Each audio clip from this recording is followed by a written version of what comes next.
തെന്നലയിൽ വീട്ടുമുറ്റത്ത് നിന്ന് 7 വയസ്സുകാരനു നേരെ പാഞ്ഞെടുത്ത തെരുവുനായക്കൂട്ടം. 10ഓളം നായ്ക്കളടങ്ങിയ സംഘമാണ് ബാലനെ ഓടിച്ചത്. കുട്ടി തലനാരിഴയ്ക്കാണ് ഓടി രക്ഷപ്പെട്ടത്.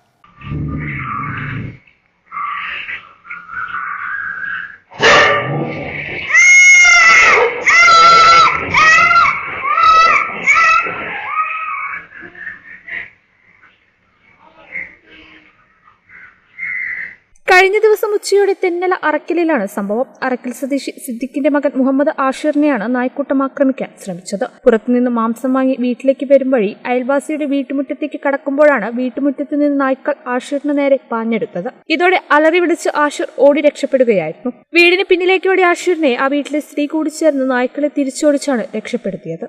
വീടിന്റെ വശങ്ങളിൽ നിന്നാണ് നായ്ക്കൂട്ടം ഓടിയെത്തിയത്. ഓടുമ്പോഴും ആഷിർ കയ്യിലെ മാംസം ഉപേക്ഷിച്ചിരുന്നില്ല. തലനാരിഴയ്ക്കാണ് നായാക്രമണത്തിൽ നിന്ന് കുട്ടി രക്ഷപ്പെട്ടത്. ശനിയാഴ്ച നടന്ന നായാക്രമണത്തിന്റെ CCTV ദൃശ്യം ഇപ്പോൾ പുറത്തു വന്നിട്ടുണ്ട്.